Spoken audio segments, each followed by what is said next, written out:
Alright, hello people, and this is part 2 of What If Female Deku Was an Ice Demon. Now, I went back to see part 1, and I saw that it had gotten, it had gone 1,000 views within a couple days, so I can tell you guys really enjoy this. So I'll be continuing it. So, I had seen the last part, and I didn't really explain why the absolute zero form was so dangerous for her. So I'm just going to explain it right here. So her absolute zero form, like I said in the last part, can basically freezes everything around it. But that also means if she's in this form for a prolonged period of time, it would also mean that her internal organs and cells would begin to freeze as well, which can cause near irreversible damage to her internally, and she'd have to go into surgery if it was for too long. So that's basically why that form is so dangerous for her. Anyway, continuing forward. So we'll cut to when Izumi is training. Oh yeah. She will. I also remember I said in the last part that she was related to Todoroki, and I didn't really explain which one was related to them. I'll say that Chloe, which I believe, if I remember correctly, Chloe was Izumi's mother's name. She is Rei's older sister. Anyway, continuing forward. Izumi will have gotten home after dispatching the bullies from the last part. As Hiroshi would have asked her how her day went. As Izumi would have said that it went alright, but a bunch of people tried to jump me. As Hiroshi would ask with one eyebrow raised, Did you defend yourself? As Izumi would have said, Yes, father.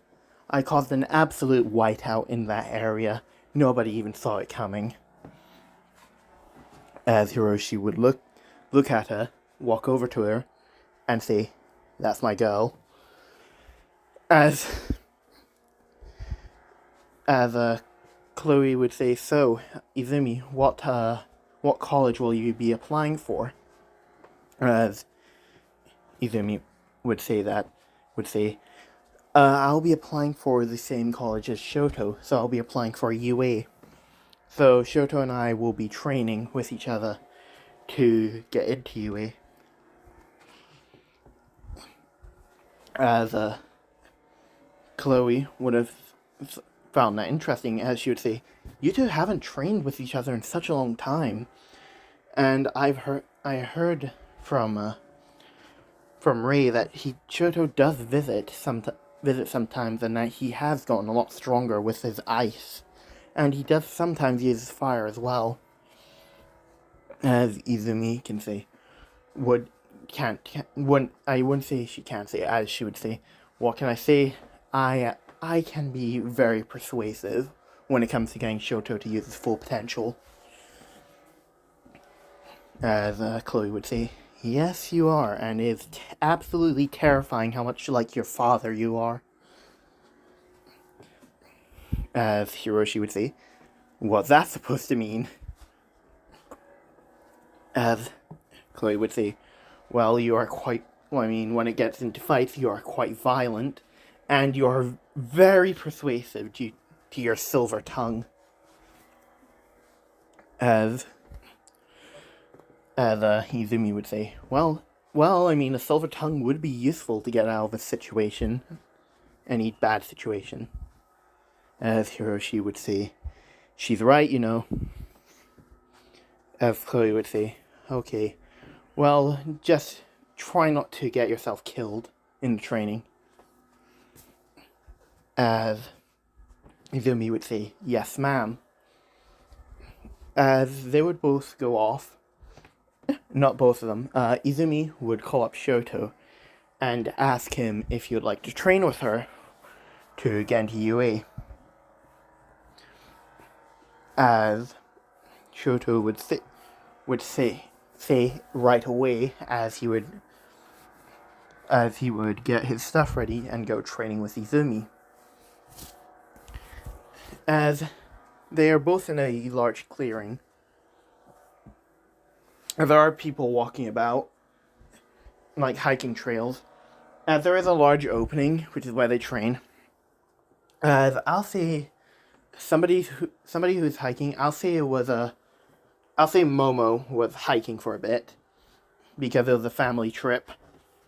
As she looks over and sees this massive pillar of ice come out from a clearing. As she sees two individuals there. As she's wondering, are they villains? As she would put on her binoculars, take out her binoculars and look. As she would see those two people fighting. These two would be Izumi and Shoto. Now I'll say Izumi does have wings, but they're made up. But they have like an ice. She made them out of ice. And how can she fly? Momentum. That's all I'm going to say. It's just momentum. So she's currently fighting Shoto, as Shoto is using his fire, launches some fire at Izumi, as Izumi would launch a blast of liquid nitrogen, which would collide with the fire. And for those of you who doesn't know what happens when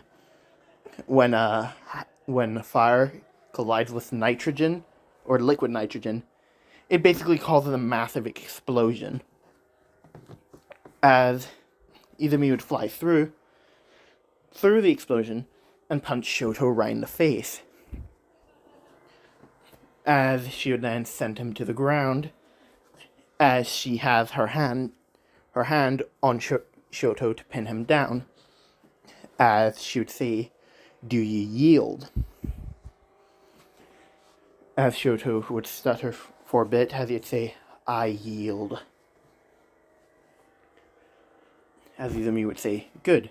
Now, I'm not building up a loving relationship between these two because I already got a weird comment in the last part saying I should ship them when they were cousins. Don't know why somebody would put that in there, but hey ho. I'm not judging, but I'm not going to put them in a ship together. Why? Because I'm pretty sure I'll have the entirety of my community coming down on me, and YouTube.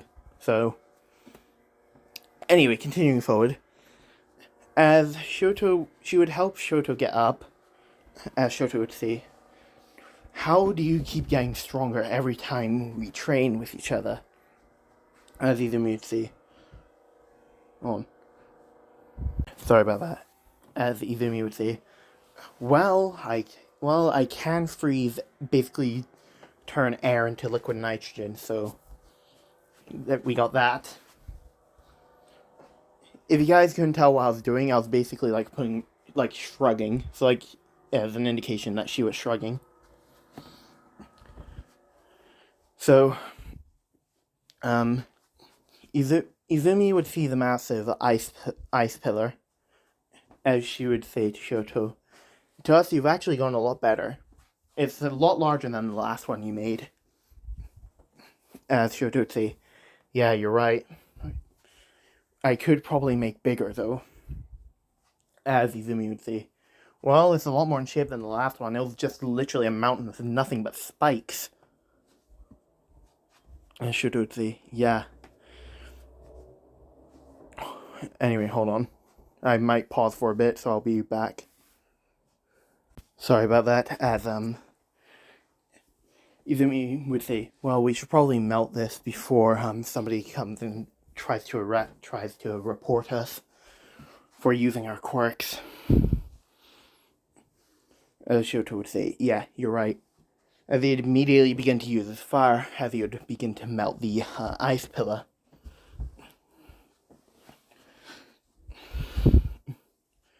As Izumi would begin to realize she's getting a bit too warm, because sometimes if she uses up a lot of ice, she will sort of like get like that like that warm feeling you get when you've touched a bit of ice and your hand suddenly feels a lot hot, and the palm of your hand feels a lot harder than the rest of your body. Yeah, that's what it's like for Izumi, but for her entire body. So she grabs a bit of ice and sort of like absorbs it into herself. As she would say to Shoto, "Okay, this looks sufficiently melted enough. We should just let the sun do the rest." As Shoto would say, "Yeah, you're right," as they'd begin to head out. As once Momo arrived in a clearing, she saw the what was left of the ice pillar basically being melted by the sun, along with a pair of frozen footprints. As Momo would think that's quite suspicious, but she basically not shrugged it off, as she'd think that the person probably long gone by now, as she then heads back to her hike. As Izumi would thank Shoto for the training session, as this would go on for the next 10 months. As they would have graduated high school, and then moved on and took the UA entrance exams, with both Izumi and Shoto taking the recommendation course. Shoto because, endeavor, and Izumi because, I'll say Chloe and Hiroshi have a large amount of influence due to them running a very successful business. As they would do the written portion, and then and pass that, and then they would do the physical test, with Izumi just beating Shoto by a millimeter, sort of like how Inasa did in canon. As they would then both get their letters that said that they passed the UA recommendation exam and that they are welcome to their Hero Academia. And that is where I'm going to leave this part off. Anyway, I wanted to talk to you guys a little bit about a what if that was recommended to me a while ago by somebody that was in my Discord server, and the other, which was one I just thought of. So give me a minute and I'll grab one of them. So this is the one that was recommended to me by Vampire What If. That way he DM'd it to me, but Vampire, if you're watching this, you don't need to DM it to me. You can just put it in the what if box that we have. But I do thank you for the DM though. It's a good idea for what if. And this is basically all of her abilities. And then here's the one and that I thought, and he also did provide a picture. This is the picture that he provided. Anyway, moving on to the one I thought of. Now, I didn't write anything down for it, but basic idea is what if female Deku was a ghost, and here's the image I'd use. And yes, I know this is Buzette, and yes, this is probably going to be used as a bribing tool for you guys. Probably. Not really, no. I'm not the type to bribe people. So that's going to be the vote for the next what if I finish either Ice Demon, the Daughter of 001, or Dark Elf. So those are going to be one of those that will be finished, and I'll upload the first part of either of those. So you guys get to vote. Those of you who've made it to the end get to vote on which one you want to see next. Anyway, thank you for watching, and I'll see you all next time. Ta-ta!